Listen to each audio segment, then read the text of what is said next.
ಆತ್ಮೀಯ ಬಂಧುಗಳೇ, ಮಹಾಭಾರತ ಉದ್ಯೋಗ ಪರ್ವ. ಇದರಿಂದ ಭೀಷ್ಮರು ಶಿಖಂಡಿಯ ಪೂರ್ವ ಜನ್ಮದ ಕಥೆಯನ್ನ ಹೇಳೋದು, ಅಂಬೆಯನ್ನ ಭೀಷ್ಮರು ಹರಣ ಮಾಡೋದು, ಮತ್ತೆ ಶಾಲ್ವ ತಿರಸ್ಕರಿಸೋದು, ಈ ವಿಷಯದ ಬಗ್ಗೆ ನಾವು ತಿಳ್ಕೊಳ್ತಾ ಇದ್ವಿ.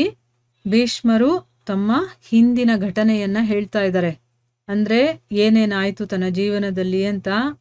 ಅಂಬಿಕೆ ಮತ್ತೆ ಅಂಬಾಲಿಕೆ ಅನ್ನುವಂತ 3 ಜನ ಕಾಶಿ ರಾಜದ ಕನ್ಯೆಯರ ಸ್ವಯಂವರ ನಡೆಯುತ್ತೆ ಅನ್ನೋದು ನನಗೆ ಗೊತ್ತಾದ್ಮೇಲೆ ವಿಚಿತ್ರ ವೀರ್ಯನಿಗೆ ಮದುವೆ ಮಾಡಿಸ್ಬೇಕು ಅಂತ ಅವನ ಮನ್ಸಲ್ಲಿರುತ್ತಲ್ವಾ, ಅದಕ್ಕೋಸ್ಕರ ಸ್ವಯಂವರಕ್ಕೆ ಅಂತ ನಾನು ಹೋದೆ. ಒಬ್ಬಂಟಿಗನಾಗೆ ಹೋಗಿ ಅಲ್ಲಿನ ನಿಯಮ ಏನಿತ್ತು ಅಂತಂದ್ರೆ, ಯಾರು ಎಲ್ಲರಿಗಿಂತ ಪರಾಕ್ರಮಿಗಳು ಅವರಿಗೆ ಈ 3 ಜನರನ್ನ ಕೊಟ್ಟು ಮದುವೆ ಮಾಡಿಸ್ತೀವಿ ಅಂತ ಆ ಒಂದು ನಿಯಮವನ್ನ ಹಾಕಿರ್ತಾರೆ. ಸೊ ನಾನು ಆ 3 ಜನರನ್ನ ರಥದಲ್ಲಿ ಕೂರಿಸ್ಕೊಂಡು ಯಾರು ಬೇಕಾದ್ರೂ ತಮ್ಮ ಬಲಪ್ರಯೋಗವನ್ನ ಮಾಡಿ ಇವರನ್ನ ಬಿಡಿಸ್ಕೊಳ್ಬೋದು ಅಂತ ಹೇಳಿದೆ ಅಂತನ್ಬಿಟ್ಟು ಭೀಷ್ಮರು ಹೇಳಿದ್ರು. ಈಗ ಮುಂದುವರೆದು ಭೀಷ್ಮರು ಏನು ಹೇಳ್ತಾರೆ ಅನ್ನೋದನ್ನ ತಿಳ್ಕೊಳ್ಳೋಣ. ಭೀಷ್ಮರು ಹೇಳ್ತಾರೆ, ನಾನು ಯಾವಾಗ ಈ ರೀತಿ ಹೇಳಿದ್ನೋ ಯಾರು ಬೇಕಾದ್ರೂ ಇವರನ್ನ ಬಿಡಿಸ್ಕೊಳ್ಳಿ ಅಂತ, ಆಗ ಅಲ್ಲಿದ್ದಂತಹ ರಾಜರೆಲ್ಲರೂ ಅಸ್ತ್ರ ಶಸ್ತ್ರಗಳನ್ನ ತಗೊಂಡು ನನ್ನ ಮೇಲೆ ಆಕ್ರಮಣ ಮಾಡಿದ್ರು. ಮತ್ತೆ ತಮ್ಮ ಸಾರಥಿಗಳಿಗೆ ರಥಗಳನ್ನ ಸಜ್ಜುಗೊಳಿಸ್ಕೊಳ್ಳೋದಕ್ಕೆ ಆದೇಶವನ್ನು ಕೂಡ ಕೊಟ್ರು. ರಥಗಳ ಮೇಲೆ ಏರಿ ಅವರು 4 ಕಡೆಗಳಿಂದ ನನ್ನನ್ನ ಮುತ್ತಿಗೆ ಹಾಕಿದ್ರು. ನಾನು ಕೂಡ ಬಾಣಗಳನ್ನ ಸುರಿಸಿ ಅವರನ್ನ ಎಲ್ಲಾ ಕಡೆಗಳಿಂದ ಮುಚ್ಚಿಬಿಟ್ಟೆ. ಅವ್ರು ಯಾವ ಕಡೆನೂ ಅಲುಗಾಡೋದಕ್ಕೆ ಆಗಬಾರ್ದು, ಆ ರೀತಿ ನಾನು ಮಾಡಿದೆ. ನಾನು ಒಂದೊಂದು ಬಾಣವನ್ನು ಹೊಡೆದು ಅವರ ಆನೆ, ಕುದುರೆಗಳು, ಸಾರಥಿಗಳು ಎಲ್ಲವನ್ನು ಕೂಡ ನೆಲಸಮ ಮಾಡಿಬಿಟ್ಟೆ. ನಾನು ಬಿಲ್ಲನ್ನ ಬಿಡುವಂತ ರೀತಿಯನ್ನ ನೋಡಿ ಅವರು ಮುಖವನ್ನ ತಿರುಗಿಸ್ಕೊಂಡ್ರು. ಅಂದ್ರೆ ಏನು, ಅವರು ಆ ಮೈದಾನವನ್ನ ಬಿಟ್ಟು ಓಡೋದ್ರು ಅಂತ ಅರ್ಥ. ಇವ್ರ ಮುಂದೆ ನಾವು ನಿಂತ್ಕೊಳ್ಳೋಕ್ಕಾಗಲ್ಲ ಅನ್ನೋದು ಅವ್ರ ಮನ್ಸಿಗೆ ಬಂತು. ಸೊ ಅದಕ್ಕೋಸ್ಕರ ಏನ್ ಮಾಡಿದ್ರು, ಅವರು ಓಡ್ ಹೋದ್ರು. ಮತ್ತೆ 3 ಕನ್ಯೆಯರನ್ನ ಕರ್ಕೊಂಡು ಬಂದು ನನ್ನ ತಾಯಿಯಾದಂಥ ಸತ್ಯವತಿಗೆ ಅವರನ್ನ ಒಪ್ಪಿಸ್ದೆ. ನನ್ನ ತಮ್ಮನಿಗೆ ಇವ್ರನ್ನ ಮದುವೆ ಮಾಡಿಕೊಡಿ ಅಂತಂದ್ಬಿಟ್ಟು. ನನ್ನ ಮಾತನ್ನ ಕೇಳಿ ಸತ್ಯವತಿಗೆ ಬಹಳ ಸಂತೋಷ ಆಯಿತು. ಅವಳು ಹೇಳ್ತಾಳೆ, ಮಗನೇ, ಬಹಳ ಸಂತೋಷದ ವಿಷಯ, ನೀನು ಎಲ್ಲ ರಾಜರ ಮೇಲೆ ವಿಜಯವನ್ನ ಪಡೆದಿದೀಯಾ ಅಂತ ಹೇಳಿ ಸತ್ಯವತಿಯ ಸಲಹೆಯ ಹಾಗೇನೆ, ಸತ್ಯವತಿ ಹೇಗೆ ಹೇಳಿದ್ಲೋ ಹಾಗೇನೆ ಮದುವೆ ಮಾಡೋದಕ್ಕೆ ಎಲ್ಲ ತಯಾರಿಗಳನ್ನು ಕೂಡ ಮಾಡೋದಕ್ಕೆ ಶುರು ಮಾಡ್ತಾರೆ. ಆಗ ಕಾಶಿರಾಜನ ದೊಡ್ಡ ಮಗಳಿರ್ತಾಳಲ್ಲ, ಅವಳ ಹೆಸರು ಅಂಬ. ಅವಳು ಬಹಳ ಸಂಕೋಚ ಪಟ್ಕೊಂಡೆ ಹೇಳ್ತಾಳೆ, ಭೀಷ್ಮರೇ, ನೀವು ಸಂಪೂರ್ಣ ಶಾಸ್ತ್ರಗಳಲ್ಲಿ ಪಾರಂಗತರಾಗಿದ್ದೀರಾ. ಅಂದ್ರೆ ನಿಮಗೆ ಶಾಸ್ತ್ರಗಳೆಲ್ಲ ಗೊತ್ತಿದೆ, ಶಾಸ್ತ್ರಗಳಲ್ಲಿ ಏನು ಹೇಳಿದ್ದಾರೆ ಮತ್ತೆ ಧರ್ಮದ ರಹಸ್ಯಗಳೇನು ಅದೆಲ್ಲ ತಿಳ್ಕೊಂಡಿರುವಂಥವ್ರು. ಅದಕ್ಕೋಸ್ಕರ ನನ್ನ ಧರ್ಮಕ್ಕೆ ಅನುಕೂಲವಾದ ಮಾತನ್ನು ಕೂಡ ಕೇಳಿ. ನಾನೇನೋ ಹೇಳಬೇಕು ಅಂತಿದ್ದೀನಿ, ಅದನ್ನ ನೀವು ಕೇಳಿಸ್ಕೊಳ್ಳಿ. ಆಮೇಲೆ ನೀವು ಹೇಗೆ ಮಾಡಿದ್ರು ಕೂಡ ಸರಿ, ಹಾಗೆ ನಾನು ಮಾಡ್ತೀನಿ ಅಂತನ್ಬಿಟ್ಟು. ಅಂದ್ರೆ ನಿಮ್ಗೆ ಹೆಂಗ್ ಸರಿ ಅನ್ಸುತ್ತೋ ಹಾಗೆ ಮಾಡಿ, ಮೊದಲು ನಾನು ಹೇಳೋದನ್ನ ನೀವು ಕೇಳಿಸ್ಕೊಳ್ಳಿ, ಯಾಕಂದ್ರೆ ನೀವು ಶಾಸ್ತ್ರನ ಧರ್ಮವನ್ನ ತಿಳ್ಕೊಂಡಿರುವಂಥವ್ರು ಅಂತನ್ಬಿಟ್ಟು ಹೇಳ್ತಾಳೆ.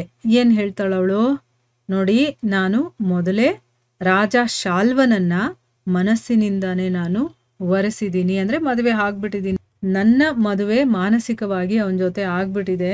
ನನ್ನ ತಂದೆಗೆ ಗೊತ್ತಾಗದೆ ಏಕಾಂತದಲ್ಲಿ ನನ್ನನ್ನ ಅವನು ಕೂಡ ಪತ್ನಿಯ ರೂಪದಲ್ಲಿ ಸ್ವೀಕಾರ ಮಾಡಿದ್ದಾನೆ. ಈ ರೀತಿ ನನ್ನ ಮನಸ್ಸು ಬೇರೆ ಕಡೆ ಸಿಕ್ಕಾಕೊಂಡ್ಬಿಟ್ಟಿದೆ. ಆದ್ರೂ ಕೂಡ ಕುರುವಂಶಿಗಳಾಗಿದ್ರು ನೀವು ರಾಜಧರ್ಮಕ್ಕೆ ತಿಲಾಂಜಲಿಯನ್ನ ಕೊಟ್ಟು, ಅಂದ್ರೆ ನೀವು ಧರ್ಮವನ್ನ ನೋಡೋದಿಲ್ಲ, ಅದ್ ನೋಡೋದಿಲ್ಲ ಅಂತ ಏನಾದ್ರೂ ನಿಮ್ಗೆ ಅನ್ಸಿ ನನ್ನನ್ನ ನಿಮ್ಮ ಮನೆಯಲ್ಲಿ ಯಾಕೆ ಇಟ್ಕೋಬೇಕು ಅಂತ ಇಷ್ಟಪಡ್ತೀರಾ. ಅಂದ್ರೆ ನೀವು ಕುರುವಂಶಿಗಳು ಧರ್ಮಕ್ಕೆ ಅನುಕೂಲವಾಗಿ ನಡ್ಕೊಳ್ಳೋ ಅಂಥವ್ರು. ಆದ್ರೆ ನೀವು ಬೇಕಾದ್ರೆ ಈಗ ನಾನು ಹೇಳಿದ್ದನ್ನು ಕೇಳಿದ ಮೇಲೂ ಕೂಡ ನನ್ನ ಮನ್ಸು ಇಲ್ಲಿಲ್ಲ, ಅವನಲ್ಲಿದೆ ನನ್ನ ಮನ್ಸು. ಹಾಗಿದ್ದ ಮೇಲೂ ಕೂಡ ನೀವು ಇಲ್ಲಿ ಇಟ್ಕೋಬೇಕು ಅಂತ ಇಷ್ಟಪಡ್ತೀರಾ ಅಂತ ಅವಳು ಕೇಳ್ತಾ ಇದ್ದಾಳೆ.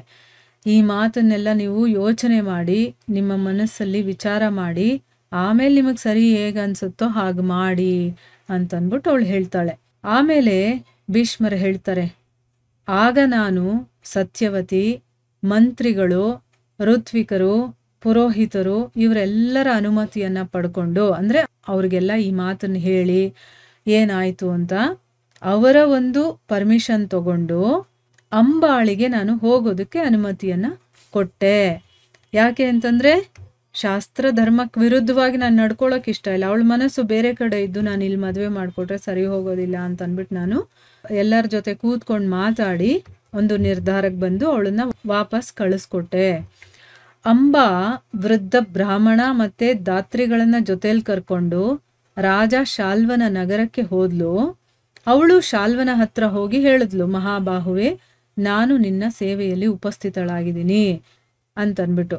ಅದಕ್ಕೆ ಅವನು ಮುಗುಳ್ನಗ್ತಾ ಹೇಳ್ತಾನೆ, ಸುಂದರಿ, ಈಗಾಗಲೇ ನಿನ್ನ ಸಂಬಂಧ ಬೇರೆ ಒಬ್ಬ ಪುರುಷನ ಜೊತೆ ಆಗೋಗಿದೆ. ಅದಕ್ಕೋಸ್ಕರ ನಾನು ಈಗ ನಿನ್ನನ್ನು ಪತ್ನಿಯ ರೂಪದಲ್ಲಿ ಸ್ವೀಕಾರ ಮಾಡೋದಕ್ಕಾಗೋದಿಲ್ಲ. ಯಾಕೆಂದರೆ ಭೀಷ್ಮ ನಿನ್ನನ್ನು ಗೆದ್ಕೊಂಡು ಹೋಗಿದ್ದಾನೆ ಅಂತಂದರೆ ನೀನು ಅವನ ಸ್ವತ್ತು. ಅದಕ್ಕೋಸ್ಕರ ನೀನು ಈಗ ಭೀಷ್ಮರ ಹತ್ರನೇ ಹೋಗು. ಭೀಷ್ಮರು ನಿನ್ನನ್ನು ಬಲವಂತವಾಗಿ ಅಪಹರಣ ಮಾಡ್ಕೊಂಡು ಹೋಗಿದ್ರು. ಅದಕ್ಕೋಸ್ಕರ ನಾನು ನಿನ್ನನ್ನು ಸ್ವೀಕಾರ ಮಾಡೋದಕ್ಕೆ ಇಷ್ಟಪಡೋದಿಲ್ಲ. ನಾನು ಬೇರೆಯವರಿಗೆ ಧರ್ಮದ ಉಪದೇಶವನ್ನು ಮಾಡ್ತೀನಿ. ನನಗೆ ಎಲ್ಲ ವಿಷಯದ ಬಗ್ಗೆ ಕೂಡ ಗೊತ್ತಿದೆ. ಹೀಗಿದ್ದ ಮೇಲೂ ಕೂಡ ಮೊದಲೇ ಬೇರೆಯವರ ಜೊತೆ ನಿನಗೆ ಸಂಬಂಧ ಆಗೋಗಿದ್ಮೇಲೆ ನಾನು ನಿನ್ನನ್ನು ಹೇಗೆ ತಾನೇ ನನ್ನ ಹತ್ರ ಇಟ್ಕೊಳ್ಳೋದಕ್ಕೆ ಸಾಧ್ಯ? ಸೊ ಈಗ ನಿನಗೆ ಎಲ್ಲಿ ಇಷ್ಟನೋ ಅಲ್ಲೇ ಹೋಗ್ಬಿಡು ಅಂತ ಅಂದ್ಬಿಟ್ಟು ಅವನು ಹೇಳ್ತಾನೆ. ನೋಡಿ, ಇಷ್ಟಪಟ್ಟಿದ್ರೂ ಕೂಡ ಬೇರೆಯವರು ನಿನ್ನನ್ನು ಗೆದ್ಕೊಂಡು ಹೋಗಿದ್ದಾರೆ. ಯಾಕಂದರೆ ಕ್ಷತ್ರಿಯರ ಒಂದು ಧರ್ಮ ಅನ್ನೋದು ಇರುತ್ತೆ. ಅದ್ರ ಪ್ರಕಾರವಾಗಿ ಅವನು ಮಾತಾಡ್ತಾ ಇದ್ದಾನೆ. ನಿನ್ನನ್ನು ಅವರು ಬಲವಂತವಾಗಿ ಕರ್ಕೊಂಡು ಹೋಗ್ಬಿಟ್ರು. ಅವ್ರನ್ನ ಗೆದ್ದು ನಿನ್ನನ್ನು ಪಡ್ಕೊಳ್ಳೋದಕ್ಕೆ ನನಗಾಗಲಿಲ್ಲ. ಸೊ ಈಗ ನೀನು ಅವ್ರ ಸ್ವತ್ತಾದೆ. ಈಗ ನಾನು ಧರ್ಮವನ್ನು ತಿಳ್ಕೊಂಡಿರೋನು, ಬೇರೆಯವ್ರಿಗೂ ಕೂಡ ನಾನು ಧರ್ಮದ ಬಗ್ಗೆ ಹೇಳ್ತೀನಿ ಅಂದಮೇಲೆ ನಾನೇ ಅದನ್ನು ಮಾಡಲಿಲ್ಲ ಅಂತಂದರೆ ಸೊ ನೀನು ಬೇರೆಯವರ ಸ್ವತ್ತಾದ್ಮೇಲೆ ನಾನು ನಿನ್ನನ್ನು ಹೇಗೆ ಇಟ್ಕೊಳ್ಳೋದಕ್ಕೆ ಸಾಧ್ಯ? ಈಗ ನಾನು ಇಟ್ಕೊಳ್ಳೋಕೆ ಸಾಧ್ಯ ಇಲ್ಲ. ನಿನಗಿಷ್ಟ ಬಂದಾಗ ನೀನು ಮಾಡು ಅಂತಂದ್ಬಿಟ್ಟು ಅವನು ಹೇಳ್ತಾನೆ. ಮುಂದುವರೆದೇನಾಗುತ್ತೆ ಅಂತ ನಾವು ಮುಂದಿನ ಭಾಗದಲ್ಲಿ ತಿಳ್ಕೊಳ್ಳೋಣ. ಹರೇ ಕೃಷ್ಣ.